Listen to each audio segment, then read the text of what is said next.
Boa noite, meus queridos irmãos.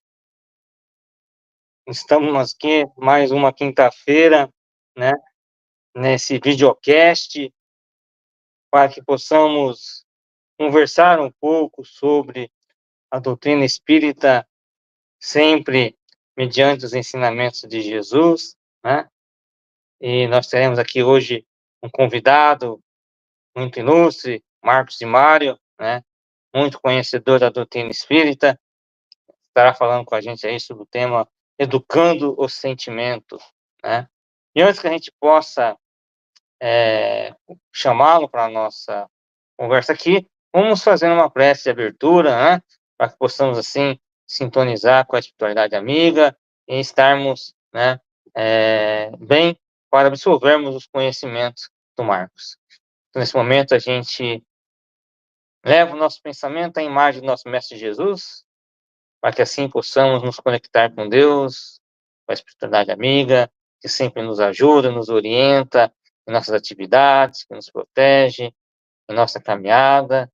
Pedimos, Pai, a clareza das luzes desses espíritos, possam ajudar aqui a gente nesse bate-papo, nessa conversa sobre o tema, em que o Marcos de Mário possa estar iluminado para nos trazer cada vez mais novos ensinamentos.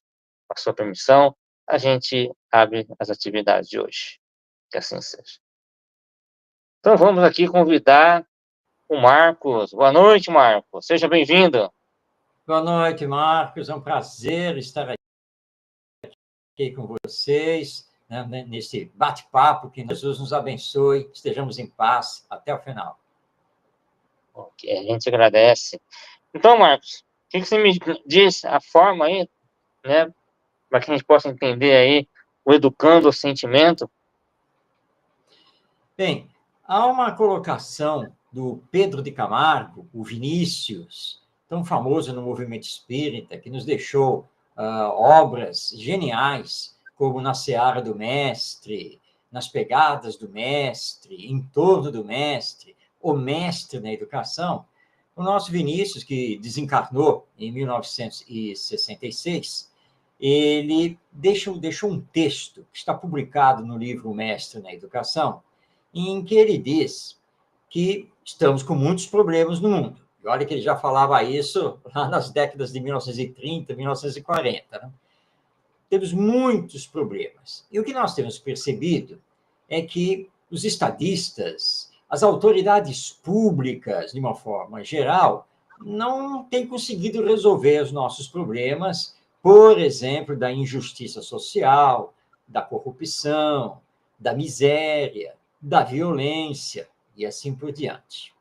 E ele fez uma constatação no seu texto. Boa parte dessas autoridades, as pessoas que têm o poder na mão, têm formação acadêmica. São economistas, são sociólogos, antropólogos, etc, etc.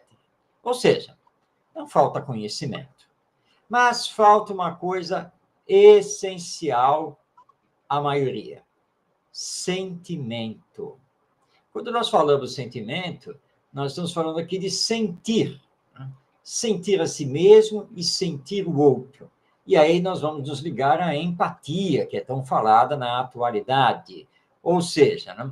Saber se colocar no lugar do outro e saber senti-lo.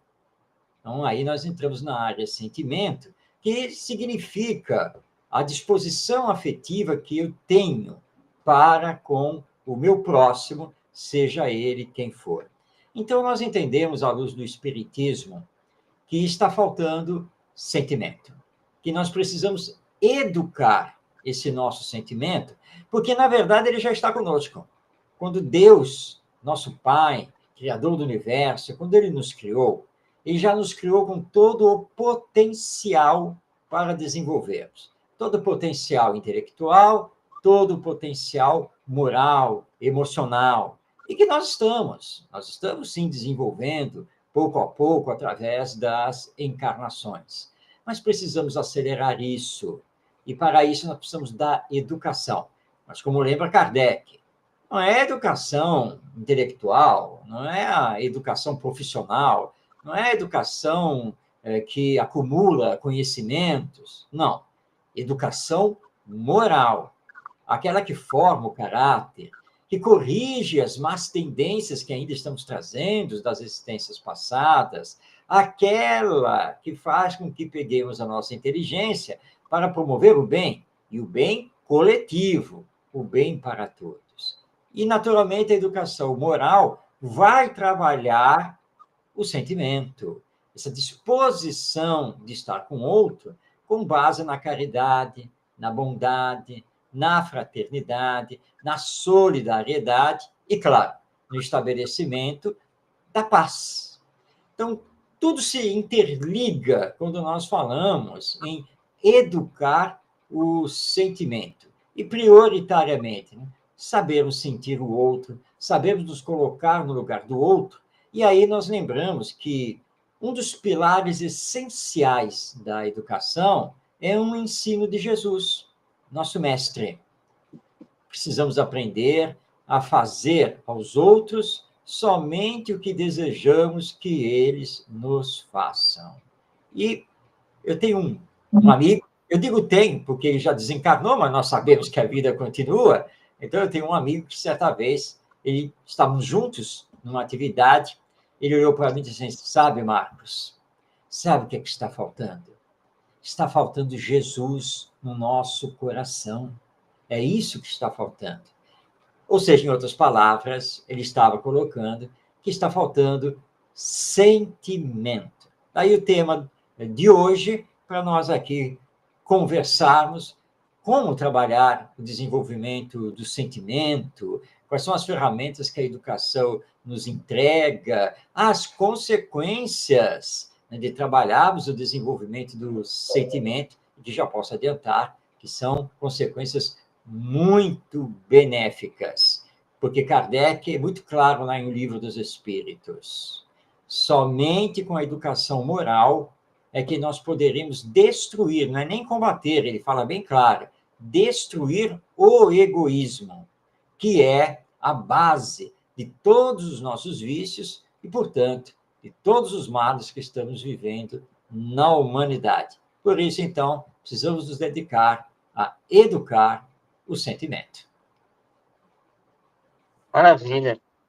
Educar o sentimento. Esse é que o sentimento, Marcos, o que você acha? Ele, ele tem evolução? Cada época da humanidade, o sentimento ele modifica? Claro que está no campo da evolução, porque o sentimento ele faz parte dessa base divina, desse potencial divino que temos desde o ato da criação. Então, do mesmo jeito que nós vamos desenvolvendo a bondade e combatemos a maldade, podemos desenvolver a fraternidade, a solidariedade, a caridade, a paciência, a compreensão, a tolerância. Nós também podemos desenvolver o sentimento. Para isso, precisamos combater o nosso egoísmo.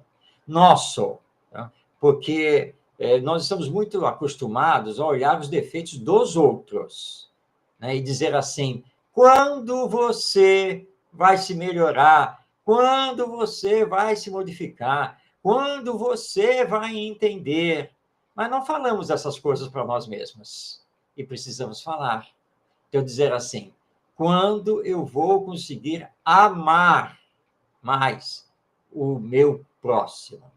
Claro que nós temos muita dificuldade nessa área, porque ainda somos espíritos inferiores, imperfeitos, mas é preciso se trabalhar. E você dizer assim: bom, amanhã, eu prometo que amanhã, assim que eu levantar, eu não vou estar mal-humorado, não vou brigar com ninguém aqui em casa. Aliás, vou dar bom dia para todo mundo e vou procurar sorrir e tá, lavar eu não digo, mas eu vou recolher minhas coisas do café da manhã e colocar na pia. Aí você faz a promessa. Tá? Aí você desperta no dia seguinte e não consegue cumprir nem metade do que prometeu. Mas o processo educacional é esse mesmo, né? Erros e acertos. Você não conseguiu agora, conseguirá depois, se você se mantiver dia após dia nesse processo. Um consentimento é a mesma coisa. Hoje em dia, nós estamos muito insensíveis, muito indiferentes para com o próximo e para com as questões sociais, desde que elas não nos atinjam diretamente. Mas precisamos lembrar que nós fazemos a sociedade, somos seres de relação. Então, não podemos nos isentar e dizer eu não tenho nada a ver com isso. Claro que tem. Somos nós os formadores da humanidade. Então, nós precisamos nos trabalhar, né, nessa questão de desenvolver o sentimento, ou seja, desenvolver essa disposição afetiva para com o próximo, para termos também a reciprocidade dele, né? Porque é o que nós mais desejamos. Então, sim, o sentimento é passível de desenvolvimento ao longo do tempo. Então, quer dizer, o sentimento ele se desenvolve com o tempo. E você acha que ele está sendo desenvolvido de uma forma correta? Bem, esse desenvolvimento é muito individual. Não? E claro que, às vezes, nós erramos, nós nos equivocamos. Mas aqui vamos lembrar a questão 919 de O Livro dos Espíritos. Nessa questão, o Espírito Santo Agostinho, ele fala do conhece-te a ti mesmo.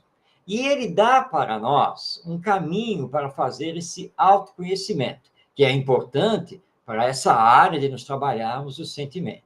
Então, ele diz lá que, quando ele esteve encarnado e teve esse nome, e ficou conhecido como Santo Agostinho, que ele, ao findar de cada dia, portanto, ele fazia isso diariamente, ao findar de cada dia, ele passava em revista mentalmente o dia, ou seja, o que ele tinha feito, o que ele tinha pensado, o que ele tinha falado.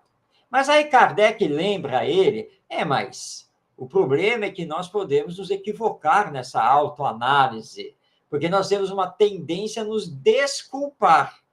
Esse sim, mas aí entra o complemento dessa técnica. Imaginar uma outra pessoa pensando, falando e fazendo o que eu pensei, falei e fiz. Então, eu imagino fulano ou fulana se comportando do jeito que eu me comportei ao longo do dia. Bem, se eu não tiver nada a repreender, então eu estou no bom caminho.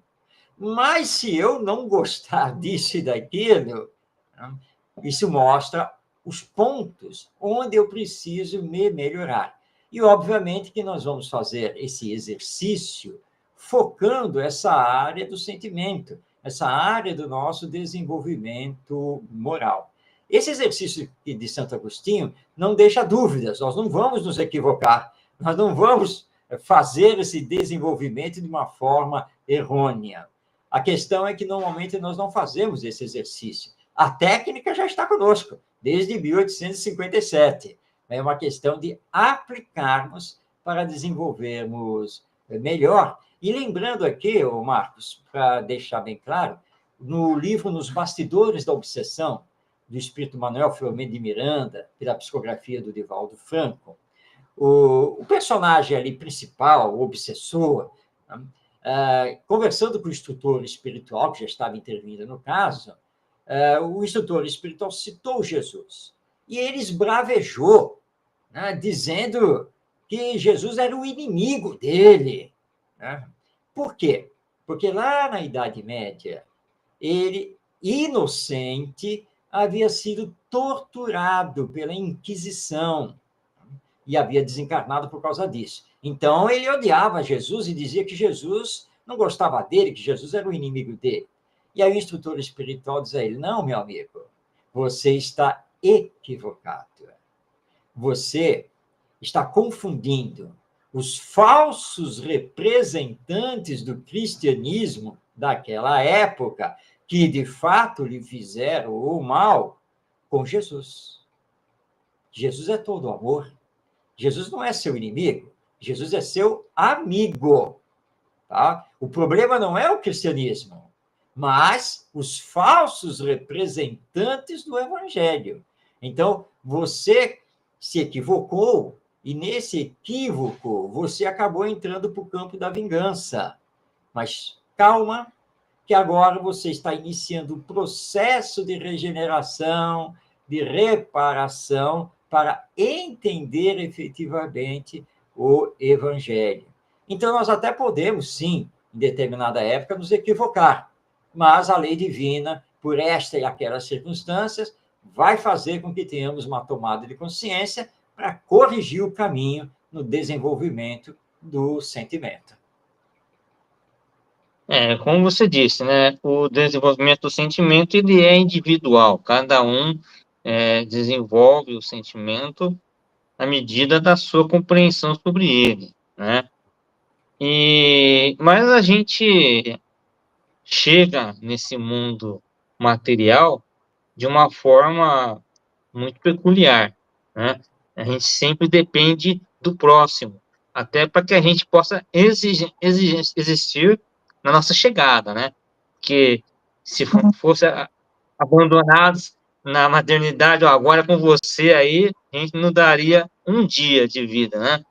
Então, quer dizer, tudo bem, o sentimento, o desenvolvimento é individual, mas a gente depende também do outro, do próximo, para que a gente possa melhorar esse sentimento? Sim, nós somos seres de relação, e você colocou muito bem, né?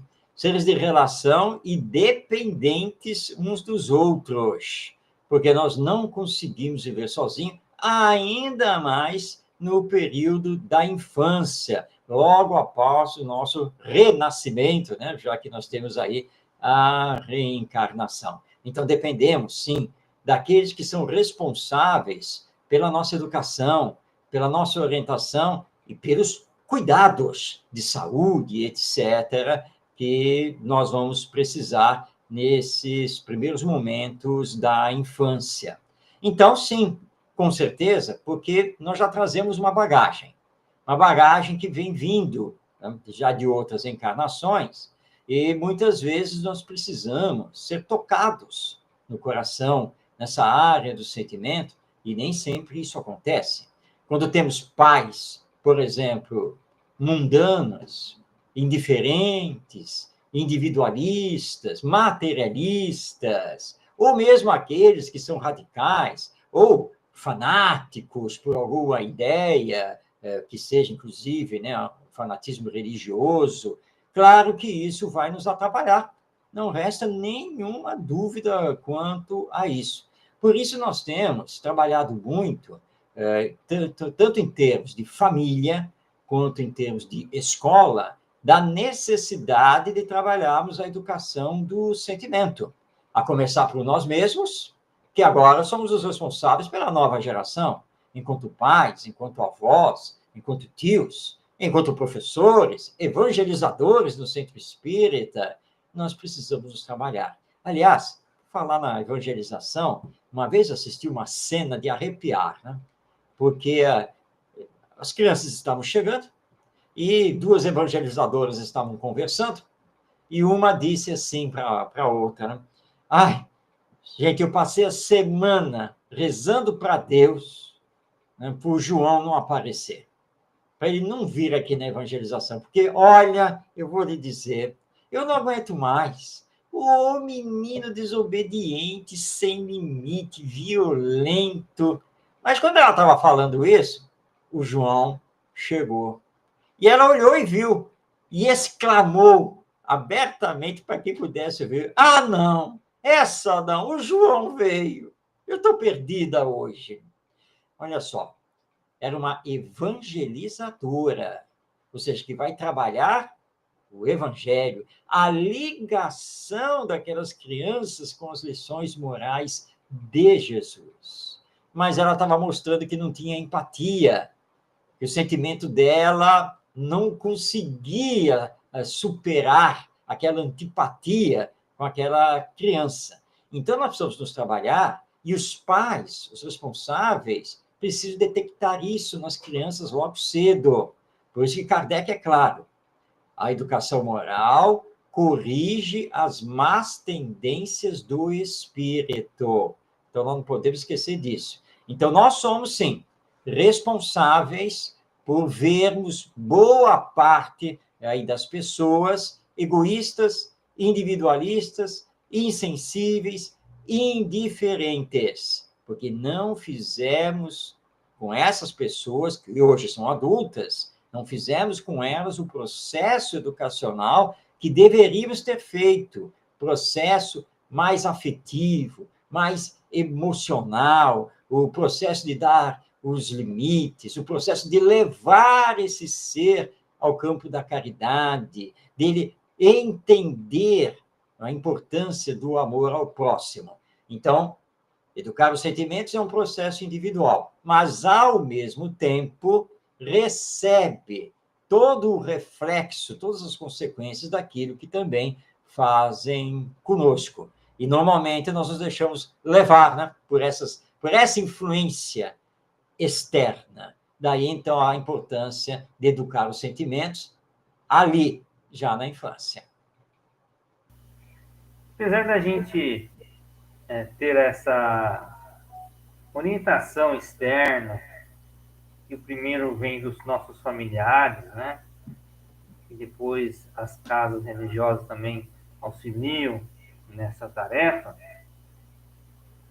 a gente vê as pessoas não tendo esse sentimento bem desenvolvido ainda, no sentido do amor ao próximo, da fraternidade, da solidariedade. O que deu errado? Os benfeitores espirituais têm nos dito, através de diversos médios, através do Chico Xavier, do Divaldo Franco, etc., que nós temos recebido nas últimas décadas uma leva muito grande e contínua de espíritos rebeldes, desafiadores, espíritos ainda muito inferiorizados moralmente, como uma espécie de última oportunidade reencarnatória aqui na humanidade terrena. E isso está acontecendo graças à misericórdia divina e ao amor do nosso Mestre Jesus, que governa o planeta. Isso traz, sem nenhuma dúvida, todo um período, e é um longo período, de conturbação. O problema é que nós, que os estamos recebendo, nós, que somos espiritualistas, que somos cristãos, não estamos fazendo o que deveríamos fazer, que é recebê-los para trabalhar com eles a educação do sentimento, a educação moral. O nosso sistema de ensino, o sistema escolar, e aliás é interessante isso, né? Porque fala-se em sistema de ensino, sistema escolar, mas as autoridades evitam de falar em sistema de educação, sistema educacional.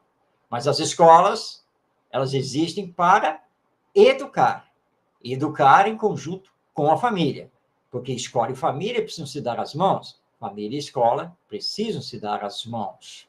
E o que nós temos visto é que há décadas, isso não é de hoje, não, que nós priorizamos ensinar matemática, língua portuguesa, informática, inglês, química, física, biologia, história, geografia, etc. Mas cadê o amor? Cadê o sentimento? Cadê a formação do caráter? Eu lembro aqui o Pat Adams, esse doutor norte-americano que fundou os Doutores da Alegria. Certa vez ele esteve aqui no Brasil e, numa entrevista, ele disse assim: olha, eu já percorri boa parte do mundo fazendo palestras, né, porque eu sou muito convidado. Tá? Todas as vezes que eu me encontro com educadores, eles são muito claros comigo para dizer que a base da educação é o amor. Mas eu nunca encontrei o amor sendo trabalhado numa escola. Nunca. Não tem uma disciplina chamada amor, ou seja lá o que for. Não? Então, se nós não estamos trabalhando isso, como querer que esses espíritos, que são rebeldes em relação à lei divina, eles possam em contato conosco se melhorarem. Nós não estamos fazendo o que deveríamos fazer. Por isso, vale a pena aqui contar rapidinho a história de outro educador norte-americano, este já desencarnado, o Léo Buscaglia. O Léo Buscaglia era professor da universidade, da Carolina do Sul, e ele era muito bem considerado, muito bem mesmo. E até ele se achava um bom professor. Até que um dia uma aluna que tinha muito boa participação nas aulas, essa aluna desapareceu. E ele foi pedir informações, foi atrás, né? Onde é que ela está? Ele sumiu do curso, né? E aí ele descobriu que ela tinha cometido suicídio. E aí ele se perguntou, mas como que eu nunca percebi que ela tinha um problema? Ele pediu licença da universidade e foi estudar, e foi fazer meditação, viajou lá para a Índia. 2 anos depois ele retornou para ser professor novamente, foi recebido com a maior alegria, mas ele disse para o reitor, que era amigo dele, mas eu não quero voltar a dar aquelas aulas normais, não. Eu quero implantar um curso de extensão aqui na universidade. Perfeitamente, Léo. Que curso você quer colocar aqui? Qual é a ideia? É o curso Amor. Bem, nós podemos imaginar a expressão que o reitor deve ter feito lá na sala, né? Olhando para o Léo Buscaglia, né? Amor.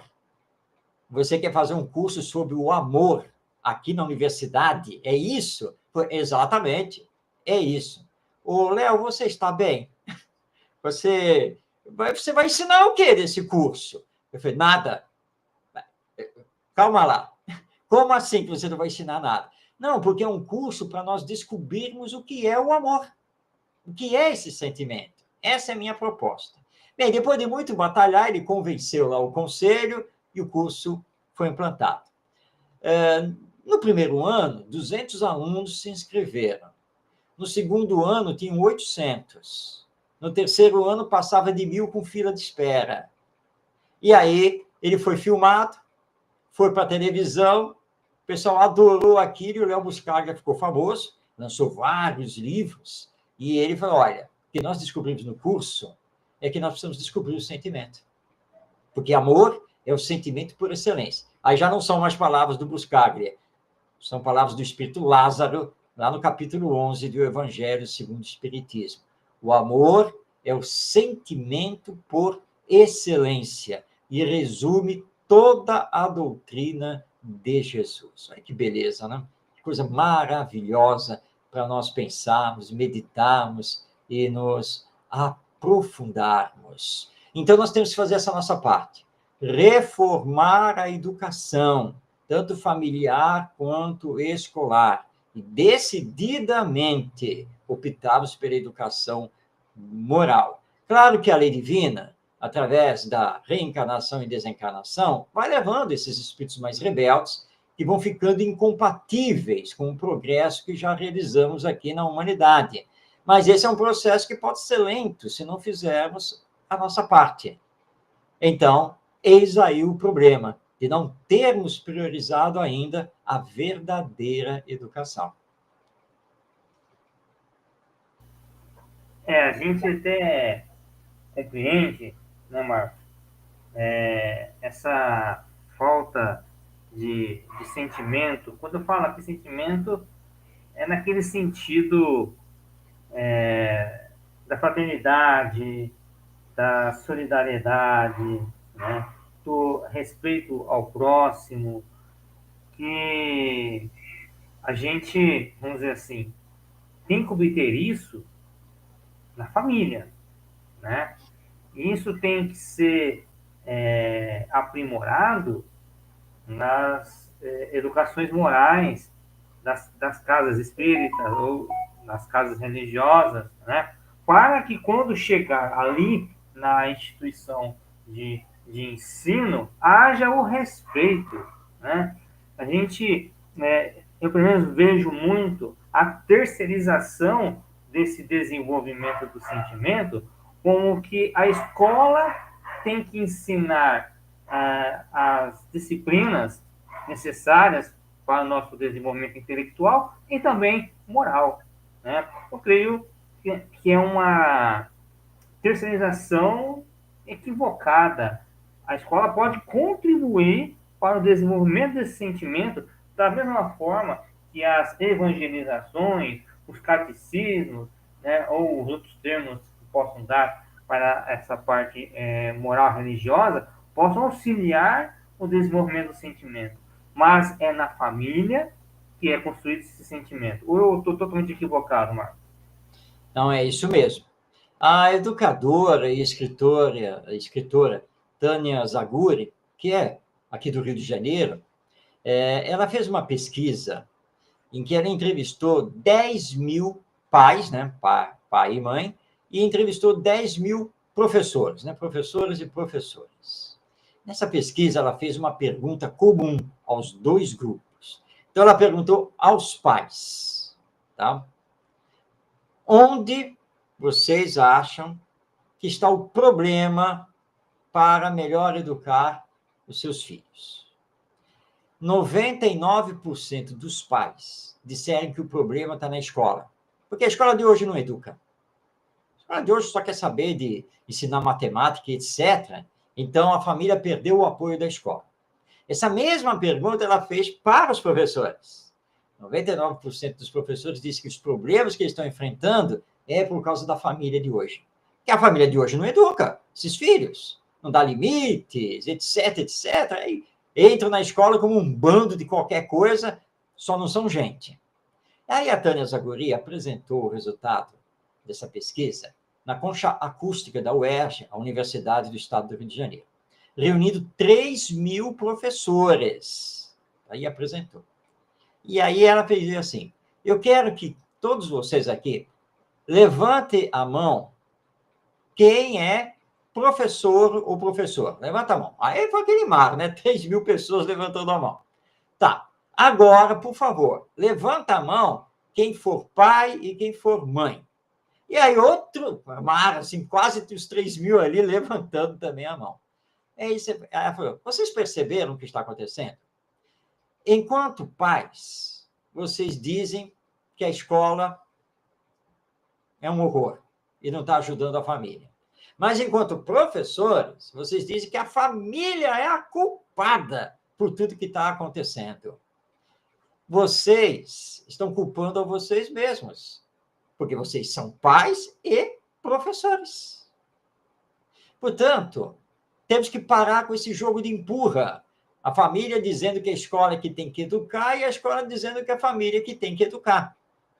E como não se resolvem, agora nós estamos fazendo outras transferências. A igreja, o centro espírita, a evangelização, né, tem que fazer a sua parte.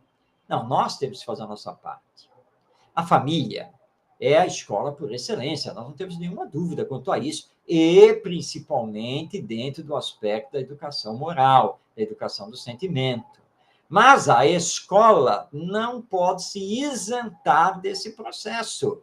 Precisa dar continuidade ao mesmo, para que as crianças e os jovens aprendam o que você muito bem colocou, que é o respeito ao outro, que é a solidariedade, a fraternidade, né?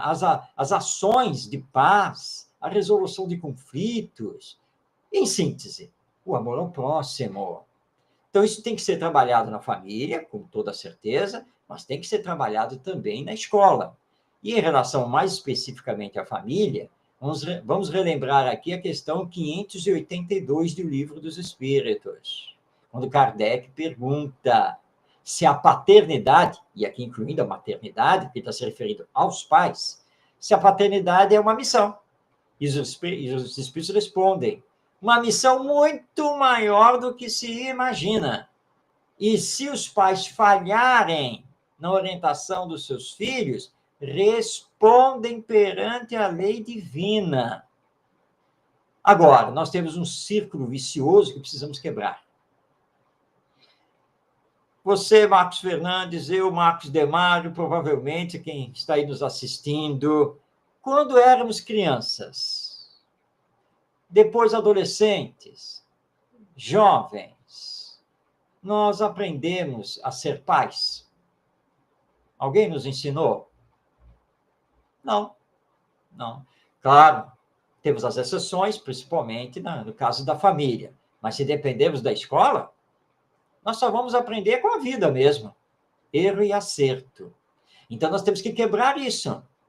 Nós precisamos trabalhar isso também na escola.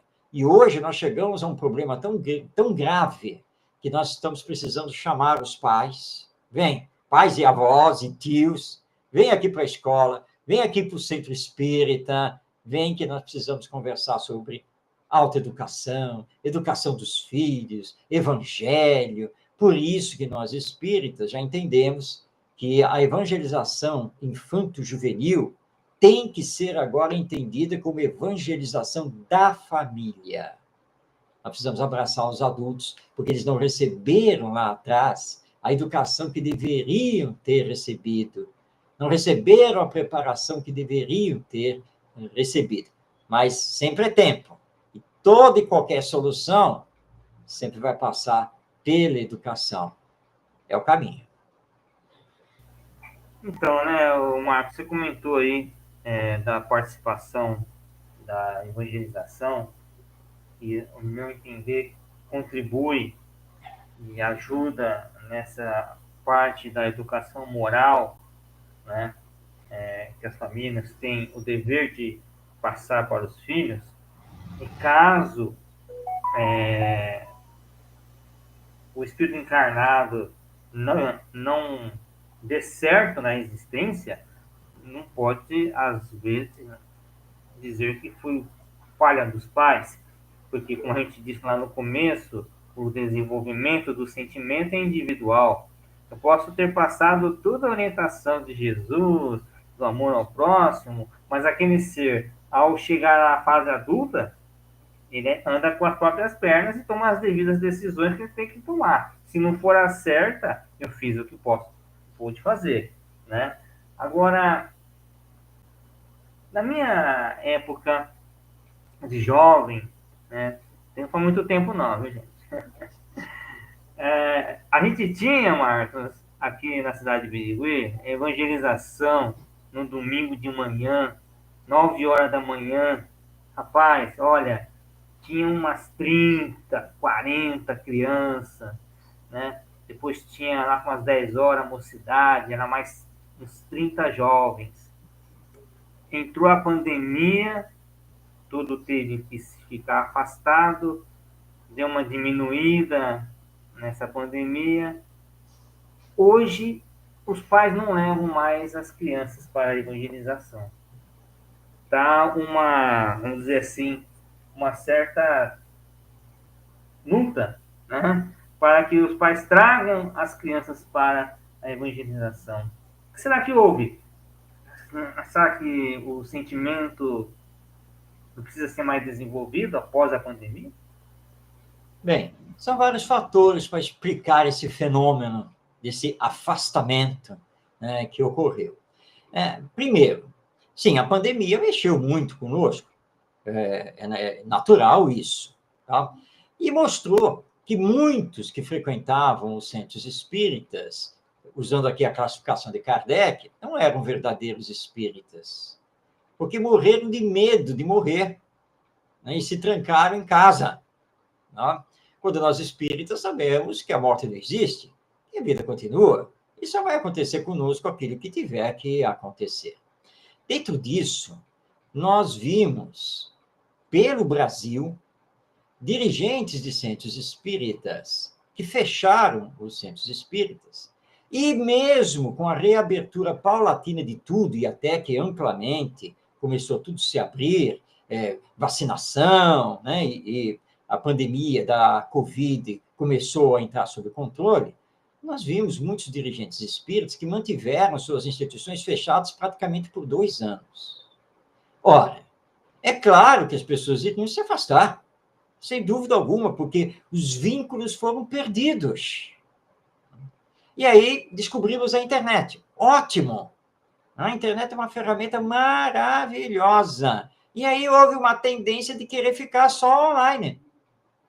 Mas nós somos seres de relação, nós não podemos ficar só online. O online é muito bom, por exemplo, esta live aqui, este videocast, né? Você está falando aí de Birigui, no estado de São Paulo, eu estou falando do Rio de Janeiro, no estado do Rio. Então, a internet é ótima porque, para fazer Marcos Demara, fazer uma palestra presencial no Centro Espírita em Birigui, demandaria um custo muito alto, porque teria que viajar, teria que ser hospedado, uma série de coisas, e é um custo que muitas casas espíritas não podem arcar, nós sabemos disso. Então, a internet é maravilhosa em relação a isso. Mas daí a querer ficar online o tempo todo, não pode. E nós temos que entender que a pandemia já foi embora, ela acabou, ou pelo menos ela está sob controle. E se está sob controle, e se eu vou no supermercado, se eu vou no teatro, no cinema, no shopping, no estádio de futebol, estou lá no meu emprego profissional, com meio mundo trabalhando comigo, etc., eu não posso ir no centro espírita? O centro espírita que é zona de perigo? É o contrário, porque no centro espírita nós temos a ação dos benfeitores espirituais, há uma proteção fluídica no centro espírita. Então, nós precisamos, sim, fazer campanhas muito decisivas, permanentes, para fazer a renovação das mentalidades e trazer, sim, de volta, quem puder voltar, e começar a tratarmos de renovar, né? De termos renovação, até porque a pandemia e a internet nos levaram a rever o que fazemos nos centros espíritas. Eu rodo muito o Brasil, sou muito convidado, e eu já vi centros espíritas parados no tempo, fisicamente, doutrinariamente. Vou contar rapidinho uma história aqui. Fui fazer a palestra num centro espírita que estava comemorando 50 anos de existência. Que beleza, né? Que coisa maravilhosa, né? Esse centro espírita tem uma sede relativamente grande e fica perto do centro da cidade e em frente de um grande condomínio de edifícios de apartamentos. Aí o dirigente fez aquela famosa queixa. Que pena que nosso salão não está cheio, mas é uma falta de pessoas e de trabalhadores. Tá? E aí, quando ele começou a falar dos 50 anos, ele disse, esta reunião que acontece neste dia, neste horário, foi a que inaugurou o Centro Espírita. Graças ao seu fulano, à dona fulana, não sei o que, coisa e tal. E em homenagem a eles, até hoje nós mantemos esta reunião. Até aí tudo bem. Agora que vem a pérola, que é a única reunião pública da nossa instituição. Aí eu quase caí para trás. Como é que é? O Centro Espírita só funciona na quarta-feira à noite? Só? E o resto da semana? Ah, não, mas aí tem a evangelização no sábado, tem na sexta-feira o grupo mediúnico, mas aí é interno, né, privativo e coisa e tal. E aí eu fico pensando assim, segunda-feira, não tem nada, o Centro Espírita está fechado. Terça-feira, não tem nada, o Centro Espírita está fechado. Quarta-feira, o Centro Espírita está aberto à noite. Quinta-feira, tem a reunião mediúnica, mas é privativa. E sábado tem a evangelização das crianças, tem a mocidade e tem também o serviço assistencial no atendimento às famílias necessitadas. E domingo? A domingo está fechado. Esse centro espírita está fora da realidade do mundo, completamente. E outros móveis, os móveis estão parados lá na década de 1940. Imaginemos os jovens de hoje, os jovens digitais, empreendedores, CEOs de empresas de tecnologia e entram nessa instituição espírita.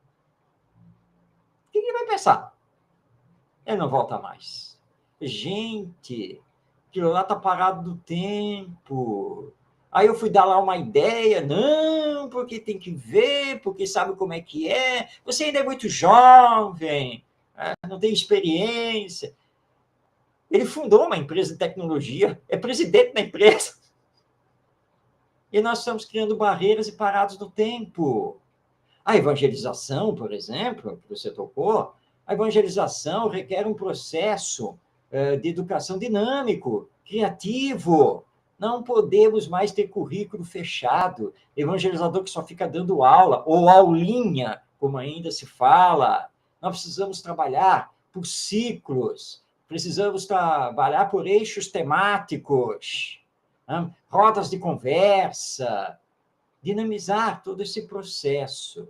Isso permitirá que as pessoas se reaproximem e novas pessoas adentrem o centro espírita.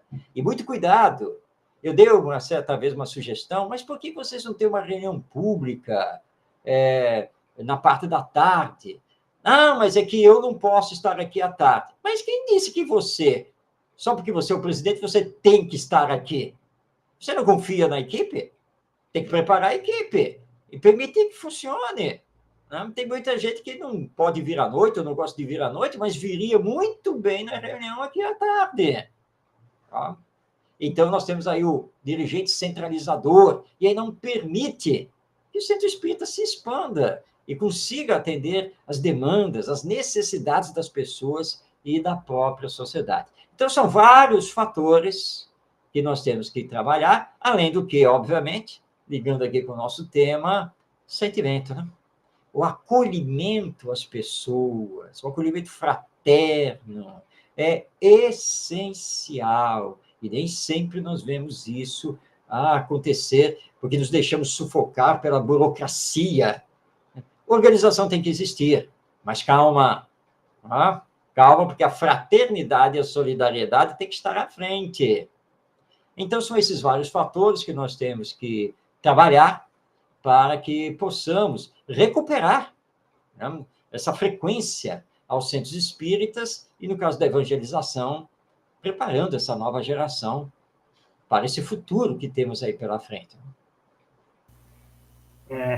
São, são várias nuances que acabam colocando empecilhos, mas estamos aqui para vencê-los, né? Afinal de contas, a Terra é uma escola, né? Aí a mensagem do nosso querido Celso para você, Marcos, né? Ele está pedindo aí desculpa pela ausência, mas imprevistos acontecem, né? Acontece. Marcos, você falou aí da questão das crianças, eu comentei sobre a evangelização, e uma vez a gente fez uma enquete lá na nossa casa espírita, né, para tentar descobrir ali qual que era o motivo que os pais não traziam as crianças para a evangelização. E uma pessoa comentou comigo o seguinte: vê o que você acha. Eu não posso influenciar na decisão religiosa do meu filho. Quando ele tiver idade, ele decide aonde ir. Como é que essa pessoa vai desenvolver o sentimento, hein, Marcos? Só depois de 18 anos? E como é que ela vai escolher se não teve nenhum tipo de formação, se nada foi lhe apresentado? Você não tem como escolher, né, a sua formação religiosa, seu caminho religioso depois crescido. Se o espiritismo me faz bem, se eu concordo com os princípios do espiritismo, por que eu vou ocultá-los aos meus filhos? Isso daí é lesar, né, o meu próximo. E eu vou responder perante a lei divina por isso. Eu tenho que apresentar, sim, o espiritismo, né? Ou, se for de outra religião, a religião que eu professo e que eu considero que seja ideal. Agora, isso não significa forçar o filho a ter que seguir. Nós, espíritas, entendemos que antes de tornar os nossos filhos espíritas, nós temos que torná-los pessoas de bem. Ele pode até depois chegar para mim e dizer, olha, eu não vou seguir o espiritismo. Tudo bem. Porque aí ele já tem o livre-arbítrio e ele vai tomar a sua decisão, vai fazer a sua caminhada de vida. Eu tenho 2 filhos, um casal, ambos casados, já tenho netos, e o meu filho chegou para mim e disse para mim, pai, eu pensei muito, não vou seguir não o espiritismo. Eu olhei para ele e falei, tudo bem, meu filho. Você conhece, você sabe, você frequentou, tá? E, para mim, o que mais importa é o seguinte: que você seja uma pessoa ética, honesta, do bem, isso é que é mais importante. E se um dia você quiser se aproximar ou do espiritismo ou de outra crença religiosa, vai ser, então, a sua escolha. E convivemos muito bem até hoje, toda tranquilidade. Ele acompanha o meu trabalho, sabe o que eu faço, que sou espírita, trabalhador, divulgador do espiritismo, mas ele sabe o que é.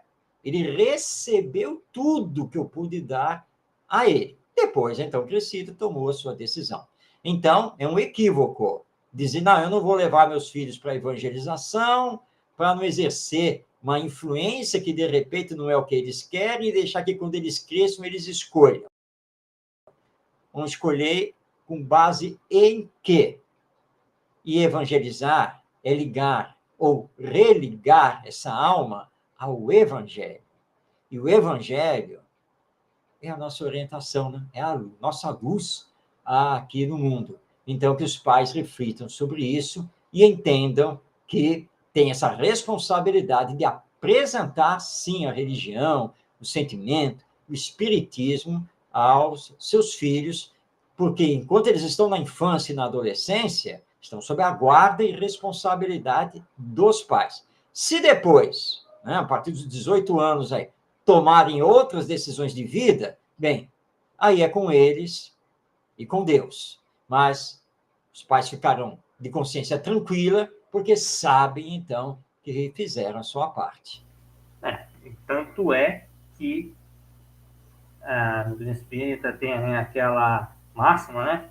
Que é fora da caridade e não há salvação. Não quer dizer que a doutrina espírita vai salvar ninguém. É a própria pessoa que desenvolve o sentimento, que nós falamos lá no começo, que vai propiciar a ela o caminho do bem. E esse caminho do bem pode ser por qualquer meio religioso que leve a Deus, né?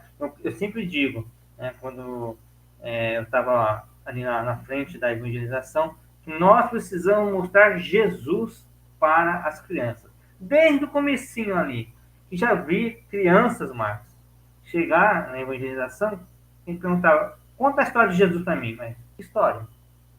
Como assim, que história, gente? Uma criança de 6, 7 anos não conhece Jesus? Não conhece a história? Como é que chega no Natal, então? Só pensa no Papai Noel e no presente? Né? Então, quer dizer, as casas religiosas precisam mostrar quem é o Mestre Jesus para que a criança possa até conhecer Deus. Né? Olha que a Cleide aqui, uma grande evangelizadora lá do Raimundo, né, coloca: essa desculpa de deixar a criança escolher é o maior ato de egoísmo. Interessante que para ir com uma escola convencional, esses pais não deixam para depois. Né? Ela complementa aqui: evangelização infanto-juvenil é um amor em movimento. Tá correto, né? Com toda certeza. Com toda certeza. É isso aí mesmo. Que ótimo. Então, Mora, nós já estamos aqui caminhando para o nosso encerramento, né? E a gente vê, para que a gente possa aí encerrar o nosso bate-papo, coisa boa acaba rápido, né? Nem parece que nós estamos quase 1 hora conversando aqui, né? Como educando aqui o sentimento. Agora, gostaria de ouvir de você. Você acha que o atual momento da humanidade, o sentimento sempre reforçando, né? Naquela característica de fraternidade, solidariedade, amor ao próximo, está deixando de existir? Você acha que a materialidade está tomando conta desse sentimento? Eu diria que o sentimento teve um esfriamento. Não? Esse esfriamento nos levou a toda essa problemática social que estamos vivenciando, não apenas no Brasil, mas no mundo todo. Mas, ao mesmo tempo, esse esfriamento gerou muita dor, muito sofrimento. E nós agora já estamos percebendo a necessidade de revertermos esse quadro. Ainda confundimos isso porque achamos que a segurança pública é que vai resolver, que a pressão econômica dos gigantes é que vai resolver. Não, nós só vamos resolver através da educação. Nós vivemos, às vezes, ciclos, e nós não fizemos a opção pelo amor. Então, fizemos a opção pela dor, porque a dor é a ausência do amor, assim como o mal é a ausência do bem. Mas, pela lei da reencarnação, nós estamos indo e vindo, e estamos aprendendo, mesmo aos trancos e barrancos, mesmo não querendo aprender, até que nós entendamos da necessidade de nos sensibilizarmos e de trabalharmos a sensibilização do sentimento nos outros e nas novas gerações. Então, foi um esfriamento, sim, mas ele passa. E nós vamos começar a reaquecer o sentimento, porque já estamos sentindo na nossa própria pele que os problemas sociais estão se voltando contra nós mesmos. Então, há uma necessidade de aprendermos a nos amar. E aí sim, nós vamos entender que precisamos aquecer esse sentimento, né? Esse saber sentir a si mesmo, ao próximo e a Deus. E, portanto, fé, esperança, muito trabalho, porque Jesus foi muito claro, são os brandos e pacíficos que herdarão a terra, e nós espíritas não temos nenhuma dúvida quanto a isso. Maravilha. Olha, nosso sentimento aqui de gratidão, viu, Marcos, por você ter aceito o convite aí do Celso, né, em falar com a gente nesse tema tão importante nos dias de hoje, que sempre será o sentimento, o seu desenvolvimento, que ele possa aí alcançar a sublimidade do sentimento do nosso Mestre Jesus, né, que esteve conosco nessa terra. Para encerrar aqui nosso momento, você pode nos trazer a sua prece, com todo o teu sentimento, Marcos? Vamos sim.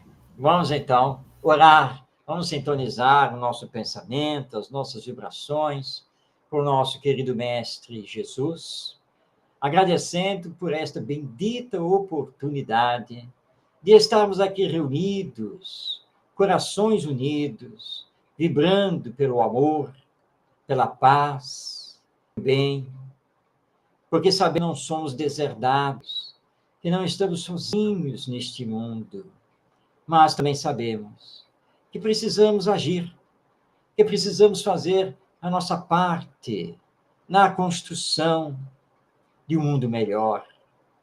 Por isso, Senhor, nós agradecemos pela oportunidade que tivemos nesta existência do contato com o Espiritismo e do Evangelho redivivo pelas luzes da imortalidade da alma.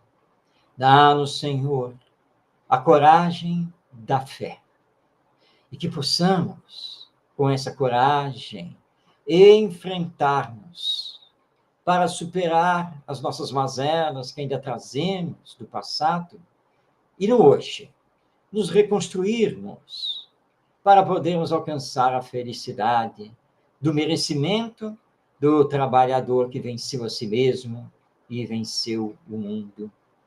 Sabemos das dificuldades imensas que temos que enfrentar, mas estando contigo, seguindo as luzes do teu evangelho, nós haveremos, sim, de crescer, porque somos destinados pelo Pai à perfeição. Abençoa, Senhor, os nossos familiares, os nossos amigos e a todos os nossos irmãos e irmãs em humanidade. Paz em todas as mentes e em todos os corações. Muito obrigado. Assim seja. Que assim seja. Grande abraço a todos. Obrigado, Marcos. Nada.